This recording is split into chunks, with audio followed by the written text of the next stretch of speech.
نعرہ حیدری، مسلک اعلی حضرت، علماء اہل سنت، نعرہ تکبیر، نعرہ رسالت. توجہ ہے. اچھا، ایصال ثواب، بخشش کی دعا، دعائے مغفرت ہی تو ایصال ثواب ہے. عربی ثواب پہنچاتے ہیں آپ، تو ثواب پہنچا کے کرتے کیا ہے؟ بخشش کی دعا ہی تو کرتے ہیں. بولیے، زبان سے بولنا کہ انی نذرت للرحمن صوما فلن اکلم اليوم انسیا. یہ تو حضرت مریم نے کہا تھا کہ میں نے نہ بولنے کا روزہ رکھ لیا ہے، اور یہ تو اس شریعت میں ہے ہی نہیں. بولیے ذرا محبت سے. اب آپ کو نیکی کے لیے بھی زبردستی کہلوانا پڑ رہا ہے. سبحان اللہ. یہ کون سا جذبہ اعمال صالحہ ہے جس میں آپ کو بار بار ایڑ لگانا پڑ رہی ہے، مہمیز کی ضرورت پڑ رہی ہے. بولیے ذرا پیار سے، اور پیار سے بولیں. ایصال ثواب، ثواب پہنچانا، دعائے بخشش کرنا. ہم نے کہا جو کام ہم کر رہے ہیں وہ فرشتے ہی کرتے ہیں. اور مجھے ایک حدیث یاد آ گئی. حدیث بڑی مشہور ہے، طلبہ بیٹھے ہوئے ہیں. مولانا شاکر صاحب قبلہ عام طور سے اس حدیث کو پڑھ دیتے ہوں گے. فرشتوں نے بھی بخشش کی دعا کی، اور اتنا ہی نہیں، فرشتوں کے ساتھ ساتھ مچھلیاں بھی بخشش کی دعائیں کرتی ہیں. سرکار علیہ السلام نے فرمایا وَإِنَّ طَالِبَ الْعِلْمِ لَيَسْتَغْفِرُ لَهُ مَنْ فِي السَّمَاوَاتِ وَمَنْ فِي الْأَرْضِ حَتَّى الْحِيتَانِ فِي الْمَاءِ وَحَتَّى النَّمْلُ فِي جُحْرِهَا. یہ حتیٰ یہ حرف جار کے طور پہ نہیں، عاطفہ کے طور پر ہے. رسول کریم علیہ السلام نے فرمایا طالب علم کے لیے ایک حدیث میں وَإِنَّ الْعَالِمَ لَيَسْتَغْفِرُ لَهُ مَنْ فِي السَّمَاوَاتِ وَمَنْ فِي الْأَرْضِ حَتَّى الْحِيتَانُ فِي الْمَاءِ وَحَتَّى النَّمْلُ فِي جُحْرِهَا. علماء کی بات مانا کرے، علماء سے بڑھ کے قابل نہ بنا کرے.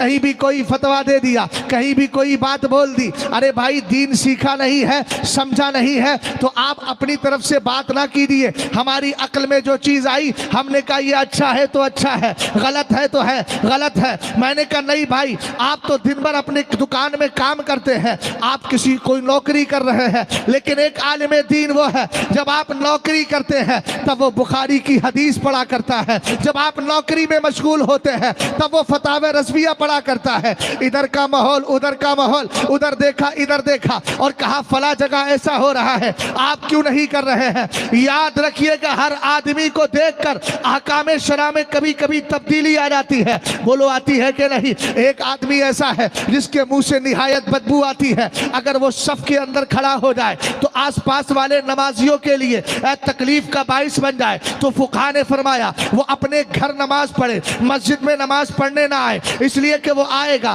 تو تقلیل جماعت کا باعث بن جائے گا، یعنی لوگوں کی تعداد کم ہونے لگے گی. اب آپ کہیے جو آدمی جان بوجھ کے جماعت چھوڑتا ہو اس کے لیے شریعت فاسق مولین کا حکم لگاتی ہے کہ نہیں؟ وہ گناہگار ہے. لیکن اس کو شریعت اجازت دے رہی ہے کہ تو گھر جا کر کے نماز پڑھ، مسجد میں بجا. احکام شرع میں تبدیلی آ جاتی ہے. اسی طرح ملک اور کنٹری کے اعتبار سے بھی بہت سارے احکام بدل جاتے ہیں. اس لیے گھروں پر بیٹھ کر ادھر ادھر کی باتیں کر کے مفتی بننے کی کوشش مت کیجیے، اس لیے کہ فتوے گھروں میں بیٹھ کر نہیں آتے ہیں. مدرسے کی چٹائی پر بیٹھ کر دال چاول کھا کر اور علماء کی صحبت میں شرف تلمذ حاصل کر کے تب علم آیا کرتا ہے. اگر علم یوٹیوب کے ذریعے آ جائے، علم ادھر ادھر کی باتیں سن کے آ جائے، علم اگر صرف تقریریں سن کر آ جائے تو ہر آدمی عالم ہو جائے، پھر مدرسے چلانے کی ضرورت ہی کیا ہے؟ مولانا شاکر صاحب کو مدرسہ کھول لے یا ادے پور کے اندر اور مدرسوں کو علماء کرام کو چلانے کی ضرورت کیا ہے؟ اس کا مطلب یہ ہے کہ مدرسے چلانے کی ضرورت اس لیے ہے کہ علم کسی ادھر ادھر ایسی ویسی جگہ بیٹھ کر حاصل نہیں کیا جاتا، علم انہی مدرسوں سے حاصل کیا جاتا ہے. توجہ ہے؟ غور فرمائیے گا. میرے نبی علیہ السلام نے فرمایا عالم دین کے لیے آسمان و زمین کی ساری چیزیں بخشش کی دعائیں کرتی ہیں. اگر ذہن حاضر رہے گا تو ایک اہم نقطہ دوں گا، پھر دیکھوں گا آپ اس نقطے پہ خاموش رہتے ہیں یا تو پھر بے نقطہ ہو جائیں گے. سمجھ گئے آپ؟ اور نقطہ جو ہوتا ہے وہ پہچان ہوا کرتا ہے. یاد رکھیے گا جسم کی جیم کا نقطہ ہٹا دیا جائے تو حسم حسم جو بھی چاہو پڑھو، اور جب جیم لگا دو تو ہر آدمی ٹھیک ٹھاک پڑھ لے گا، اس لیے بے نقطہ مت ہونا۔ سمجھ گئے؟ اس سے سمجھ میں آ گیا جسم کے ساتھ جیم کا نقطہ ہے وہ توسل کے طور پہ، حوالے کے طور پہ آیا ہے تو بہت کچھ بننے بنانے سے روک رہا ہے، اس لیے ہمارے پاس بھی نقطے ہیں۔ توجہ ہے نا؟ غور فرمائیے گا۔ ادھر فرشتے بخشش کی دعائیں کرتے ہیں، ادھر میرے نبی نے فرمایا مچھلیاں پانی کے اندر، چیونٹیاں اپنے بلوں کے اندر۔ اور ایک حدیث پاک ہے جو صحیح ستہ میں موجود ہے، میرے نبی کا گزر ایک قبرستان سے ہوا، 2 قبر والوں پہ عذاب ہو رہا تھا۔ نبی علیہ السلام نے فرمایا یعذبان فی قبورہما وما یعذبان فی کبیر، ان دونوں قبر والوں پر عذاب ہو رہا ہے لیکن بڑے گناہ کی بنیاد پر نہیں۔ اما احدہما فکان لا یستنزہ عن البول واما الاخر فکان یمشی بالنمیمہ، فرمایا پہلے والے پہ اس لیے کہ یہ پیشاب کی چھینٹوں سے نہیں بچتا تھا، جیسے آج عادت پڑ گئی ہے کھڑے کھڑے پیشاب کر لیتے ہیں اور اس کے قطرے جسم پر آ جاتے ہیں، اس کے قطرے کپڑوں پہ آ جاتے ہیں اور کوئی احتیاط نہیں برتتے، جبکہ ایک ایمان والا پاک ہے۔ سرکار نے خود ارشاد فرمایا تھا حضرت ابو ہریرہ سے، ان المومن لا ینجس، ایمان والا ناپاک نہیں ہوتا ہے، اس لیے جب تمہاری شان پاکی ہے تو پھر اپنے جسم کو بھی پاک رکھیے، اپنے کپڑوں کو بھی پاک رکھیے اور ہر طرح سے پاک بننے کی کوشش کیجیے۔ توجہ فرمائیے گا، رسول کریم علیہ السلام نے کیا ارشاد فرمایا؟ آقا علیہ السلام فرماتے ہیں مچھلیاں، اس میں پہلا شخص پیشاب کی چھینٹوں سے نہیں بچتا تھا اور دوسرا چغلی کیا کرتا تھا۔ اس کے بعد میرے نبی نے فَأَخَذَ جَرِيدَةً، حضور نے ایک شاخ کو لیا، اس کو 2 ٹکڑے کیا، ہر ایک قبر پر اس کو لگا دیا۔ صحابہ اکرام نے بڑے غور سے دیکھا کہ سرکار علیہ السلام کو ان کو بظاہر لگا جب اس پر عذاب ہو رہا ہے تو سورہ یاسین کی تلاوت کی جاتی، قرآن پاک کی تلاوت کی جاتی یا کچھ اور پڑھ کر کے ایصال ثواب کر دیا جاتا، لیکن نبی علیہ السلام نے ایسا نہیں کیا، بلکہ سرکار نے 2 ٹہنیوں کو لگا دیا ہے۔ تو اس کی ایک حکمت، بے شمار حکمتوں میں سے ایک حکمت یہ ہے، سرکار کو معلوم تھا میری امت میں ایسے بھی غریب، ایسے بھی مسلمان ہوں گے جن کو صحیح سے کلمہ یاد نہیں ہوگا، لیکن وہ چاہیں گے اپنی قبر والوں کے لیے، اپنے عزیز و اقارب کی روح کو فائدہ پہنچا دیا جائے، تو سرکار نے ان کے لیے بھی راستہ نکال دیا کہ تر اور ہری بھری چیز لے جا کے ان کی قبر پہ رکھ دینا، اللہ تعالیٰ ان کے ذکر کرنے کی بنیاد پر قبر والوں سے عذاب کو دور فرما دے گا۔ سرکار علیہ السلام سے صحابہ نے عرض کیا میرے نبی ایسا کیوں کیا؟ سرکار نے فرمایا لعلہ ان یخفف عنہما ما لم یبسا، اللہ کی بارگاہ سے امید ہے جب تک یہ ٹہنیاں ہری بھری رہیں گی، ذکر الہی کریں گی، اس ذکر کی بنیاد پر اللہ تعالیٰ ان قبر والوں کے عذاب میں تخفیف پیدا فرما دے گا، ان کے عذاب کو ہلکا کر دے گا۔ ہم نے کہا قرآن پاک مولانا شاکر صاحب پڑھے، ثواب پہنچا دے ہمارے خلیل بھائی کی والدہ کو، ذکر میں کروں ثواب ان کی والدہ کو پہنچے۔ ہم نے کہا یہی تو ٹہنیاں کر رہی ہے، ذکر ٹہنیاں کرتی ہے، ثواب قبر والے کو پہنچ جاتا ہے۔ اس سے سنیوں پتہ چل گیا ایک بدعقیدہ قوم وہابی جو ایصال ثواب کا انکار کرتی ہے، یہ بدعقیدگی تجھے مبارک ہو۔ ہمیں دیکھ تو صحیح ہندوستان کی مچھلیاں بلکہ سمندر کی مچھلیاں بھی سننی ہے، اس لیے کہ جو کام ہم کر رہے ہیں وہی مچھلیاں کر رہی ہے، جو کام ہم کرتے ہیں وہی پیڑ پودے کرتے ہیں، جو کام ہم کر رہے ہیں وہی فرشتے کر رہے ہیں۔ اس سے پتہ چل گیا الحمدللہ اہل سنت والجماعت کم نہیں ہے، اللہ نے محبت والی جماعت میں جس طرح انسانوں کو رکھا ہے اسی طرح چرندوں کو بھی رکھ دیا ہے، پرندوں کو رکھ دیا ہے، درختوں کو رکھ دیا ہے، شجر کو رکھ دیا ہے، حجر کو رکھ دیا ہے۔ الحمدللہ یہ ہماری جماعت کی حقانیت ہے، جو ہم کر رہے ہیں وہ دوسری بھی کر رہی ہے۔ نعرہ رسالت، علماء اہل سنت، مسلک اعلی حضرت، نعرہ تکبیر، ماشاءاللہ بہت خوب۔ توجہ ہے۔ اچھا ایک نقطہ اور بتا دوں،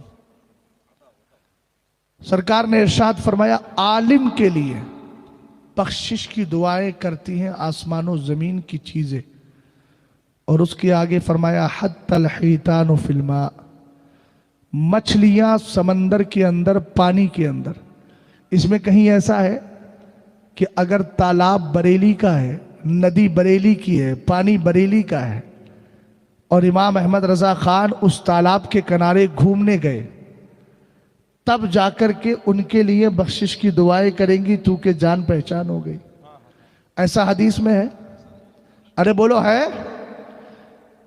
ہم نے کہا سرکار نے مطلقاً فرمایا، اب میں چونکہ شہر محبت بریلی سے تعلق رکھتا ہوں اس لیے آپ کو شہر محبت مرکز اہل سنت بریلی لے کر کے چل رہا ہوں۔ قبر میں آرام کر رہے ہیں امام احمد رضا خان، اور بمبئی کے سمندر کی مچھلیاں بخشش کی دعائیں کر رہی ہے۔ یار بولیے تو صحیح، کم سے کم آپ کی سمجھ میں تو کچھ آئے اور مجھے لگے کہ آپ سمجھ رہے ہیں۔ اور قبر میں آرام کر رہے ہیں حجت الاسلام، اور آپ کے اور عمان کے سمندر کی جو مچھلیاں ہیں وہ دعا کر رہی ہے۔ اسی طریقے سے آرام کر رہے ہیں مفتی اعظم، آرام کر رہے ہیں تاج الشریعہ، اور اسی طریقے سے بحر ہند کی مچھلیاں ان کے لیے کیا کر رہی ہے؟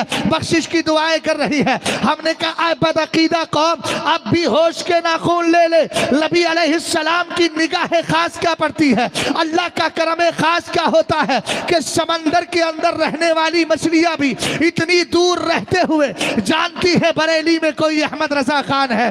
ارے جب مچھلیوں کی نظروں سے بریلی کا احمد رضا خان نہیں چھپا ہے تو ہم جیسے غلام مدینے کے تاجدار سے کیسے چھپ سکتے ہیں؟ توجہ ہے؟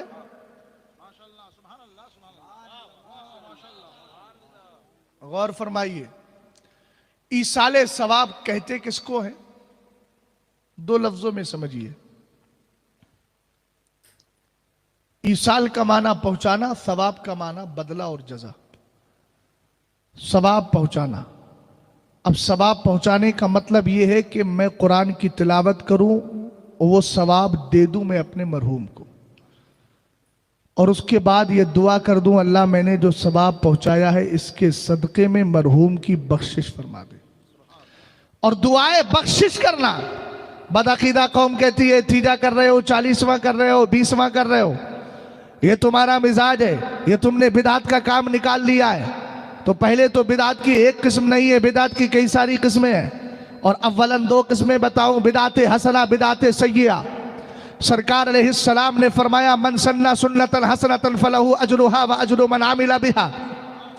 اگر کوئی دین کے اندر اچھا راستہ نکالتا ہے، یہ خود نبی علیہ السلام فرما رہے ہیں، مشکات شریف کی حدیث پاک ہے، اور الگ الگ کتابوں میں آپ کو یہ حدیث مل جائے گی۔ میرے نبی علیہ السلام نے فرمایا جو دین کے اندر اچھا راستہ نکالتا ہے تو اس کو ہی ثواب نہیں ملتا، اس کے ساتھ ساتھ جتنے لوگ قیامت تک اس پر عمل کریں گے اللہ ان کے برابر اس کو بھی ثواب عطا فرما دے گا۔ اور آگے یہ بھی فرما دیا کہ اگر کوئی برا راستہ نکالتا ہے تو جتنا گناہ اس کو ملتا ہے اتنا ہی اس راستے پر چلنے والے کو آئے، اور ان کے ساتھ جتنا ان کو گناہ مل رہا ہے راستہ نکالنے والے کو بھی مل رہا ہے۔ اس کا مطلب حدیث نے بتا دیا کہ اسلام کے اندر دو چیزیں ہیں، اگر اچھا راستہ نکالو گے اللہ تمہیں اجر و ثواب عطا فرمائے گا، برا راستہ نکالو گے اللہ تمہیں تمہارے نامہ اعمال میں گناہ لکھ دے گا اور فرشتوں کو حکم دے دے گا۔ بات سمجھ میں آ گئی کہ نہیں؟ اب مجھے یہ بتائیے تیجا جو کیا جاتا ہے، 10واں جو کیا جاتا ہے، یہ اچھا راستہ ہے کہ برا راستہ ہے؟ جلدی بولیے یار، اچھا راستہ ہی تو ہے، اللہ نے آواز دی ہے تو کم سے کم آپ کی آواز نکلنا تو چاہیے، بولو اچھا راستہ ہے کہ برا؟ اچھا راستہ ہے، اس کا مطلب کلیئر ہو گیا۔ اور جب اچھا راستہ ہے تو سنو تمہارا اچھا بولنا کتنا اچھا ہے۔ مدینے کے تاجدار فرماتے ہیں ما رآہ المسلمون حسنا فہو عند اللہ حسن، جس کو مسلمان اچھا سمجھتے ہیں وہ اللہ کی بارگاہ میں بھی اچھا ہوا کرتا ہے۔ ہم نے کہا تیجے میں ہم کوئی رقص و سرور نہیں مناتے، ہم تیجے کے اندر ناچتے نہیں ہیں، گانے نہیں گاتے ہیں، ہم کیا کرتے ہیں سرکار کی نعت پاک پڑھتے ہیں۔ اور یہ نعت مصطفیٰ پڑھنا، سرکار علیہ السلام کی نعت پڑھنا، آقا کریم کی مدح و ستائش کرنا، یہ تو قرآن پاک کی سنت کریمہ ہے۔ ہم قرآن سے پوچھتے ہیں قرآن نبی کی تعریف کر، نبی کی نعت بیان کر، تو قرآن کہے گا کیا پوچھنا چاہتا ہے؟ نبی کی زبان کے بارے میں پوچھتا ہے تو سن وما ينطق عن الهوى ان هو الا وحی یوحى۔ ہم نے کہا نبی معراج پر گئے، قرآن بولا سبحان الذی اسری بعبدہ۔ ہم نے کہا معراج سے آئے، قرآن بولا والنجم اذا هوى ما ضل